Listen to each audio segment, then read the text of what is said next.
Hello everybody and welcome back to A Royal Reader. My name is Cece and today I'm going to be doing my April wrap up.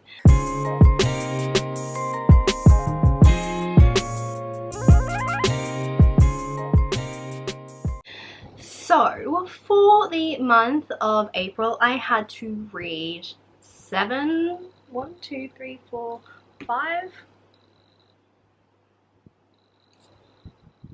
books? Feel like I'm missing one. Why am I missing one? Oh, that's right. I have the really big chunky Critical Role book, but I'm not bringing that out because that's heavy. I had to read 7 books.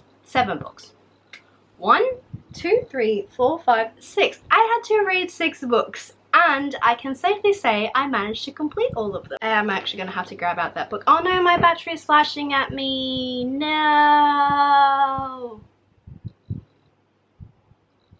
We're going to have to come back and do this again later. Alright, so we are back. If the angle has changed, I do apologize. But I realized I was actually forgetting a book that I had read for the month. So the stack actually looks a little bit like this, and it is very big and very heavy. So this is actually the stack of books that I read for the month of April.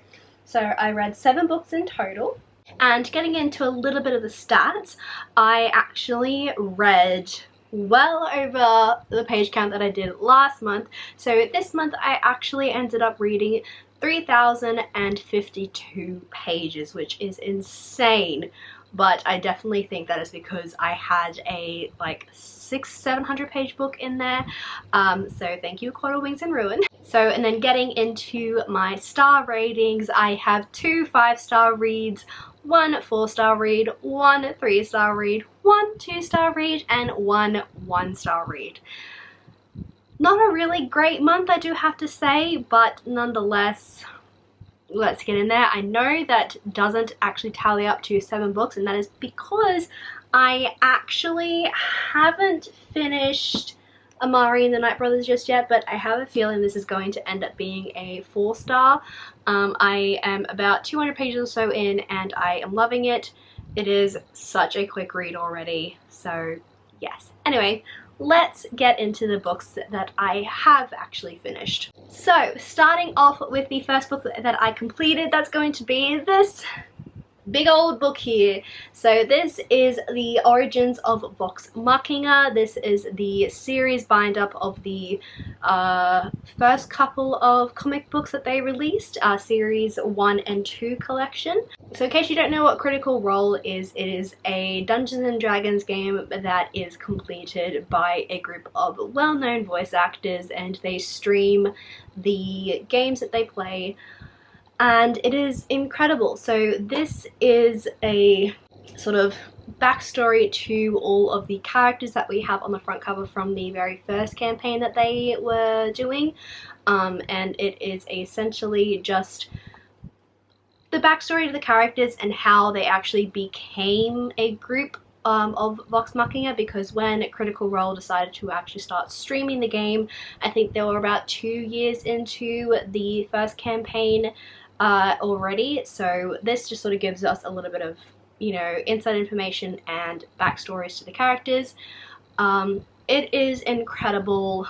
I absolutely loved it. The art style is amazing. I absolutely loved it so much, and it was just amazing to be able to read the backstory and get to know the characters and stuff. And my favorite character is actually Grog, who is the half giant, half Goliath character, just here.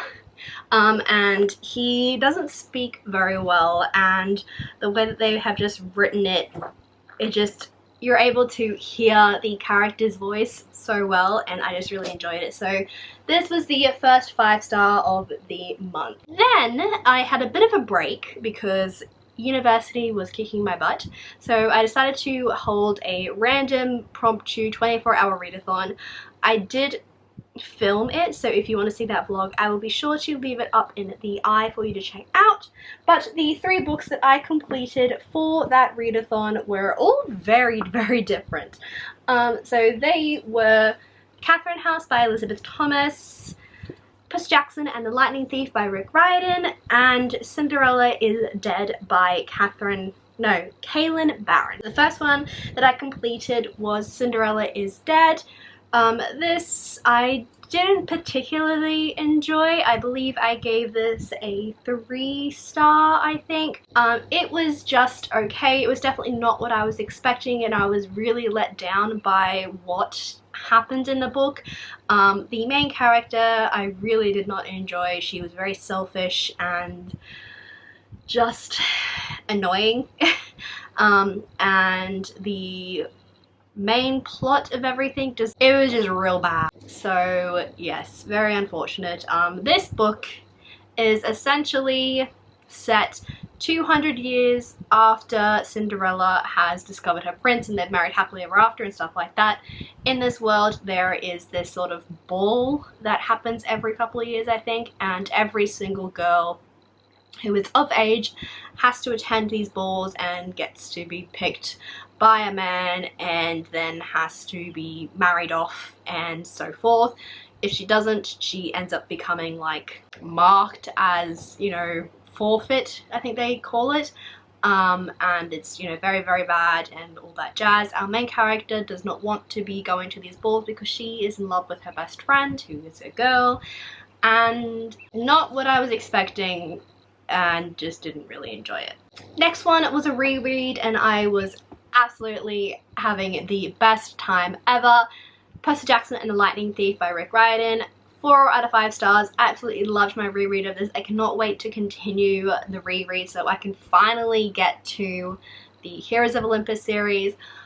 I just love this so much. So if you don't know what Percy Jackson is about, let me tell you. So we follow Percy Jackson, who is a 12-year-old who has just discovered that he is actually a demigod who is the son of Poseidon. So he learns this and then is suddenly thrust into the world of demigods and Greek gods and all this jazz because the gods believe he has actually stolen Zeus's lightning bolt, and he has like 14 days to give it back to him. Not even 14 days, I think it's like 3 days to give it back to him. And Percy, along with his friends Annabeth and Grover, attempt to try and find this missing lightning bolt and give it back to Zeus, while also discovering everything about Greek mythology along the way. Love this book. So funny, so enchanting. I just love this book so much. Seriously, I cannot wait for the TV series to come out. Ugh, I'm excited. Then we have a very weird book. So, Catherine House by Elisabeth Thomas. I believe this was supposed to be a psychological sort of thriller. I'm not entirely too sure. People were saying it's dark academic, and I can understand why. Catherine House is a sort of boarding school / college before college type of place where it is very, very elite, very, very hard to get into, very, very exclusive, inclusive, whichever word that is, and it is very, very cultish. We have our main character who, I can't even remember what her name is. I think it's Nora, Evie, something, Inez. So, Inez, I believe, is a very unreliable narrator. She is either getting high or she is drunk out of her brain, and she believes there is something else going on inside the sort of science department of Catherine House. They have this whole aspect where I can't exactly remember what it is. I don't know. I really just did not like this book whatsoever. I don't mind when books are confusing as long as at the end of the book you understand what happened. This book does not do that. You are confused the entire time you are reading this. So I must be dumb and I didn't understand it, because I really did not like this, okay? 1 star. Next, we have my 5-star book of the month.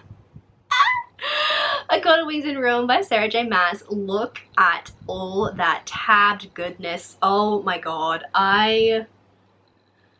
Holy crap, this book was a whirlwind. Oh my god, I loved it. I really, really enjoyed the whole, just everything about this book. I love the characters. I love getting to know them more.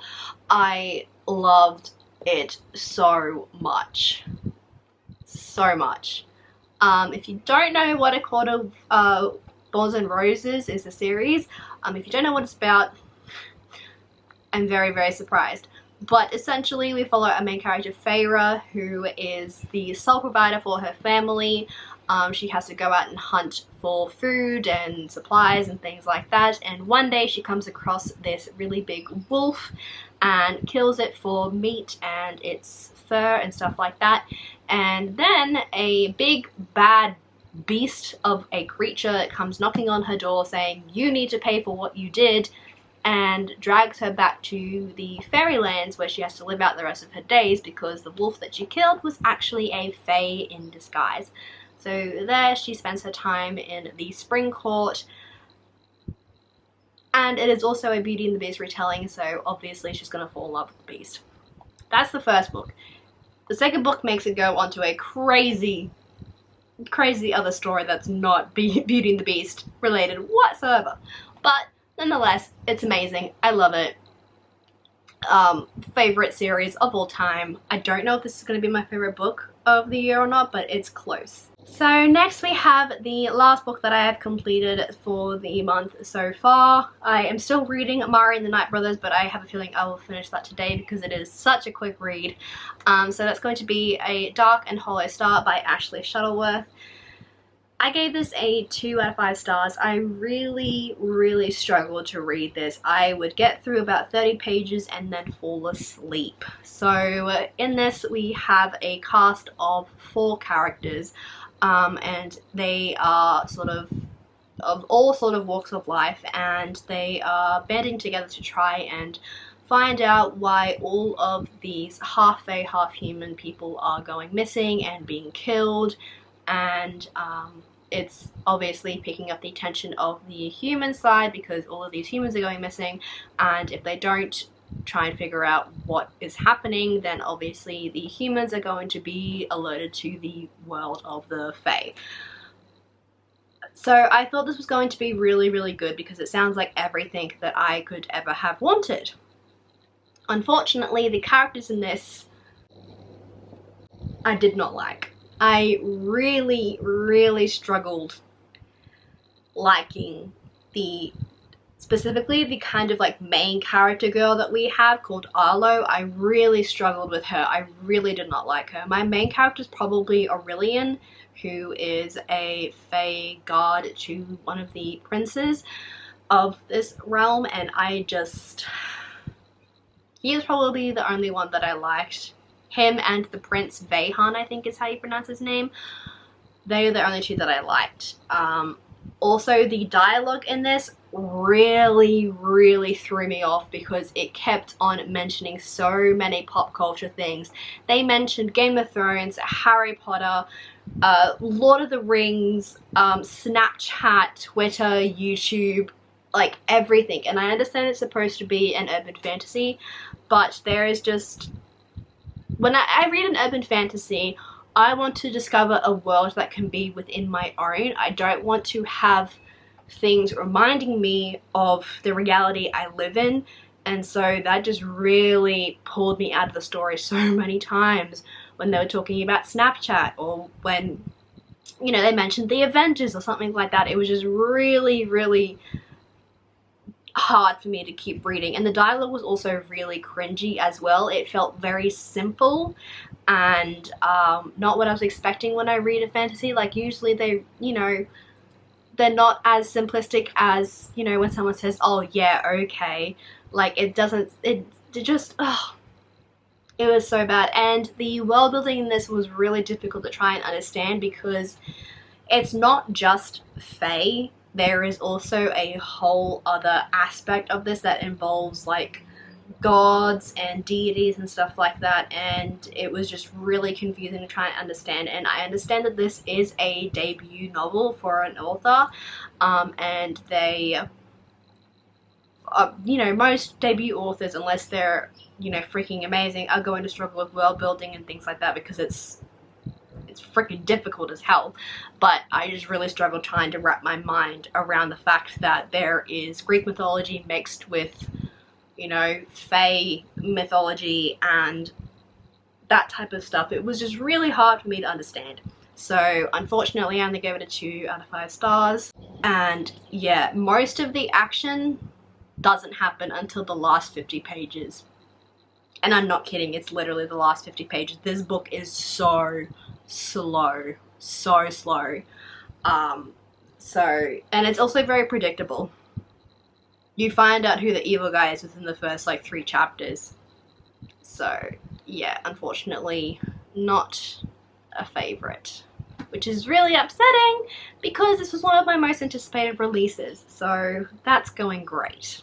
And lastly, Amari and the Night Brothers. I haven't finished it yet, so I can't talk too much about it, but I can definitely say I am really enjoying it so far. So those are all the books that I read in the month of April. We had some good ones and we had some duds. So I hope you guys enjoyed this video. Give it a thumbs up if you did, and let me know what your thoughts are down below in the comments.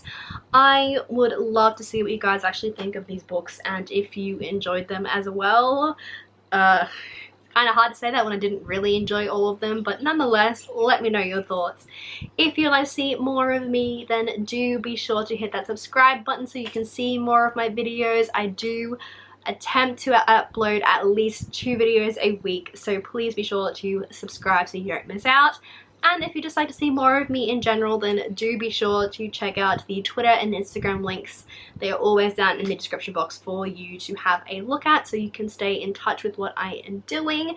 And yeah, so with that all being said, I hope you guys have a good day or night, and I will see you soon in another video later on.